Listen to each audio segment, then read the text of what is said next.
Beneath these ancient mountains lies a secret so massive, the world had no idea it existed, until Iran chose to reveal it. Deep inside solid granite, Iran spent decades carving out one of the most fortified military structures ever built by any nation on Earth. It began in 1984. Iran's missile program launched quietly, and in that same year, the first underground missile base was constructed. The first step was choosing the right mountain, one with deep, hard rock layers capable of absorbing the most powerful bombs ever designed. Teams of geologists drilled deep test cores to analyze rock density, fault lines, and structural integrity before a single tunnel was approved.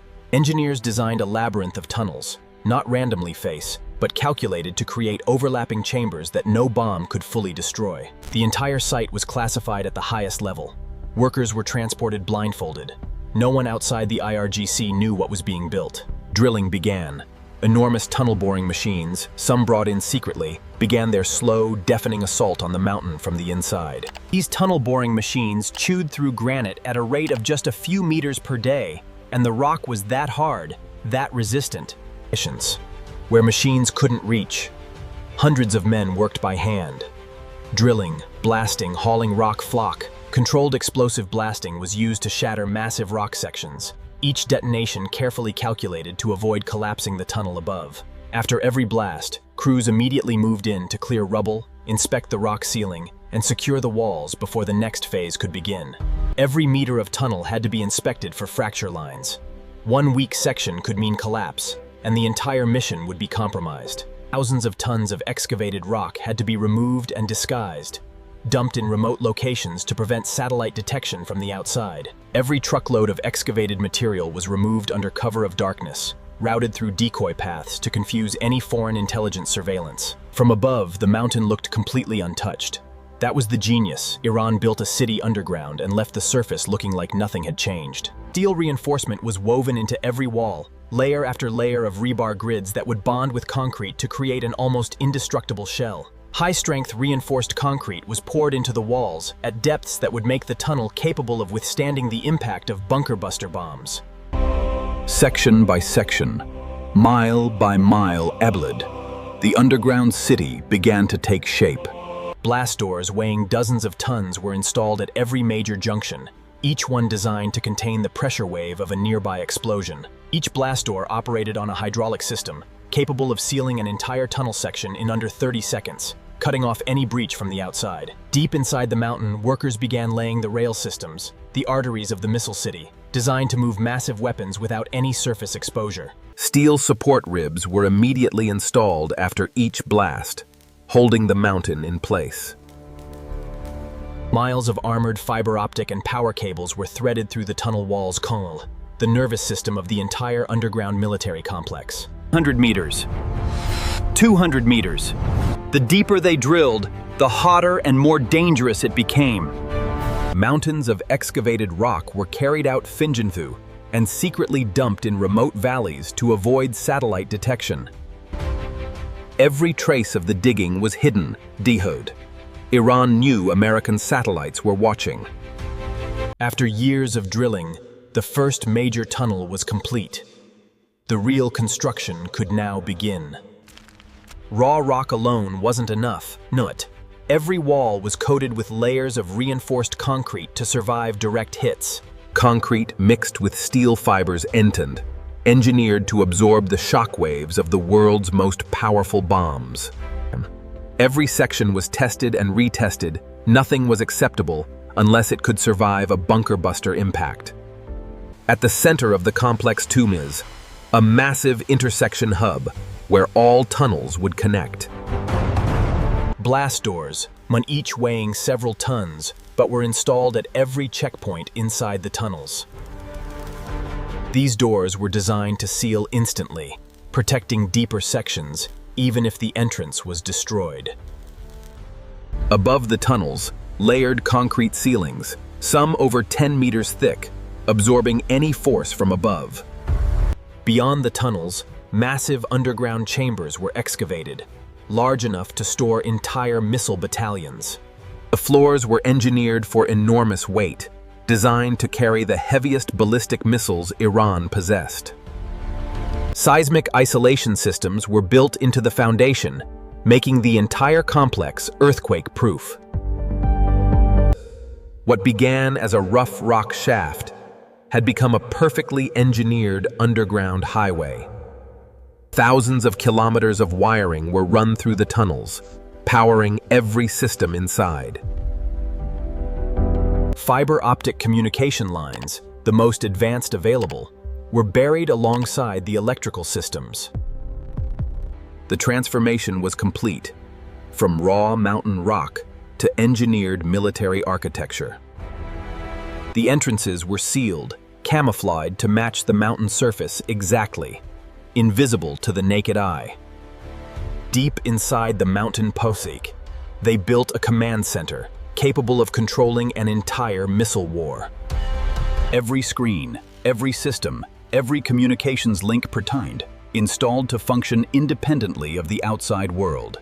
Fiber optic networks gave commanders real-time intelligence, illumined even 500 meters underground. The missile city needed to house its soldiers. Living quarters were carved directly into the rock.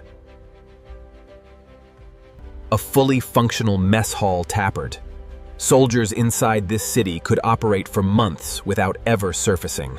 Air filtration systems, capable of sealing against chemical attacks and filtering contaminated air from outside. Every breath taken inside this complex was filtered, monitored, and controlled. Independent power systems took place. Diesel generators and backup capacitors ensured the city never went dark. Fuel reserves enough to power the complex for months were stored in sealed underground tanks. An independent water supply system, wells drilled even deeper into the earth, gave the city complete self-sufficiency. Assembly workshops, where missiles would be fitted with warheads, were built inside the mountain itself. Overhead cranes capable of lifting 50-ton missiles were installed inside these hidden workshops. Missile maintenance bays allowed full servicing of launch vehicles. Everything needed was already underground. Miles of internal corridors connected every section: command, storage, assembly, and launch, all underground. From one end of this underground city to the other, Spirlia, over a kilometer of engineered tunnel infrastructure. To move missiles efficiently, they built a dedicated underground railway system inside the tunnels. Every millimeter of track had to be perfectly level. A missile weighing 20 tons cannot tolerate imprecision. Specially designed flat cars were built to carry ballistic missiles horizontally through the tunnel network. The rail system could move a fully armed missile from deep storage to the launch point in under 30 minutes. Automated switching systems allowed missiles to be routed to any launch point in the network, without manual guidance. Electric-powered locomotives moved the missile flat cars silently, generating zero exhaust, zero noise signature on the surface. The rail hub, the nerve center of the missile city's logistics, where all movement was coordinated.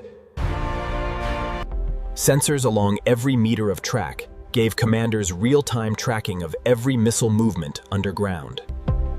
This underground railway was unlike anything built before, designed for one purpose, and one purpose only.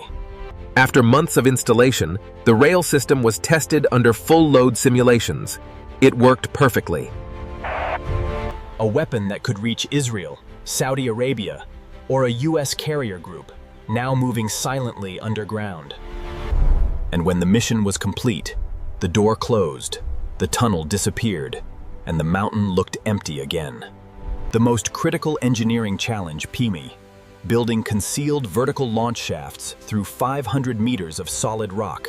Each shaft was bored from below, keeping the surface undisturbed until the very last meter. Steel launch tube liners were lowered in, transforming raw rock shafts into precision missile launch tubes. Looking up from the base of the shaft, 500 meters above, a small circle of sky, the missile's only exit. At the summit, concealed hatches engineered to open in under 3 seconds, invisible until the moment of launch. The hatch surface was textured, painted, and treated to match the exact geological appearance of the mountain peak. From above Clurun, from satellites, from aircraft, from Hund, nothing.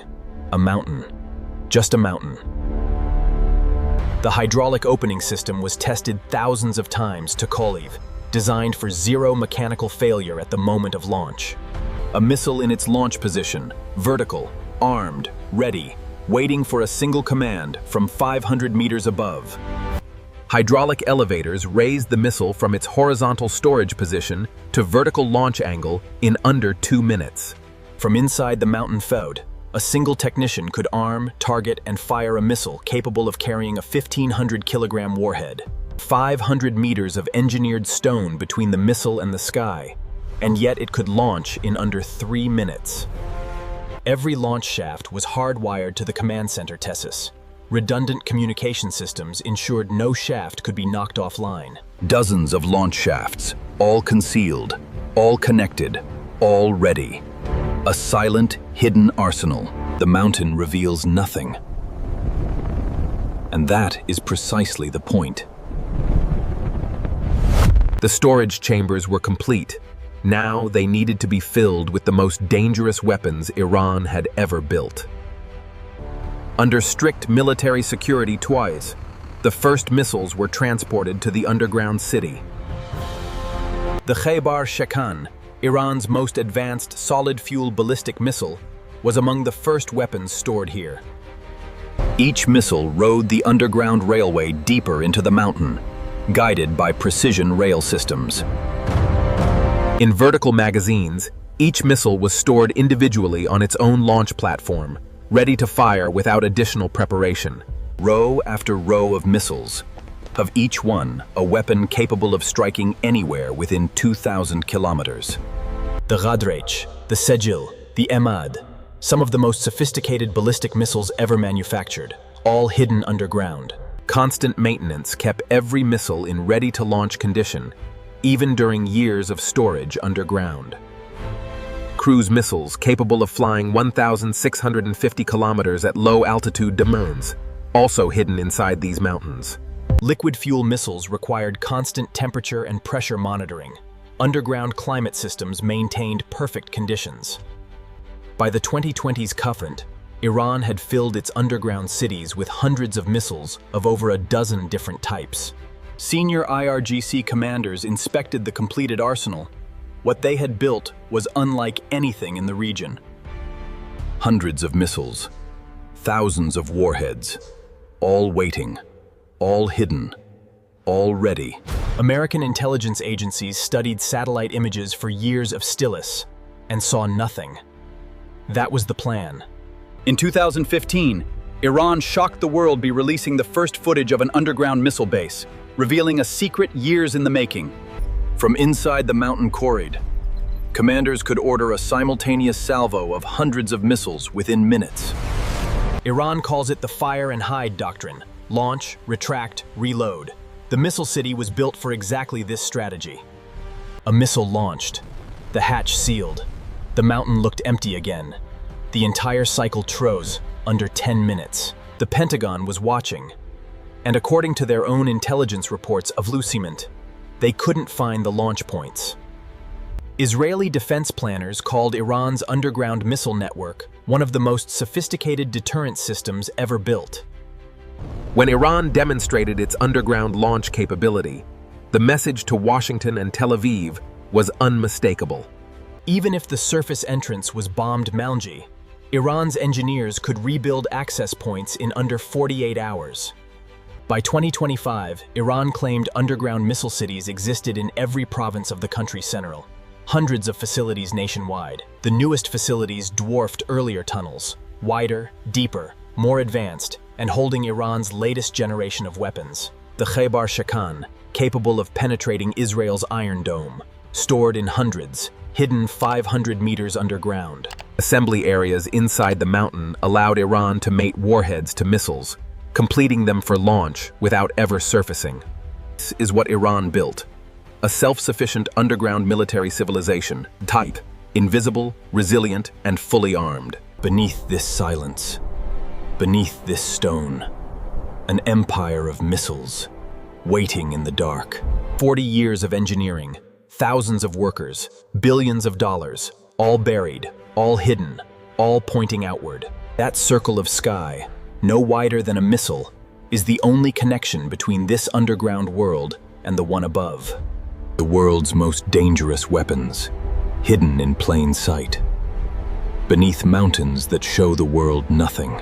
Iran built a missile city, then another, then hundreds, and the world is still counting.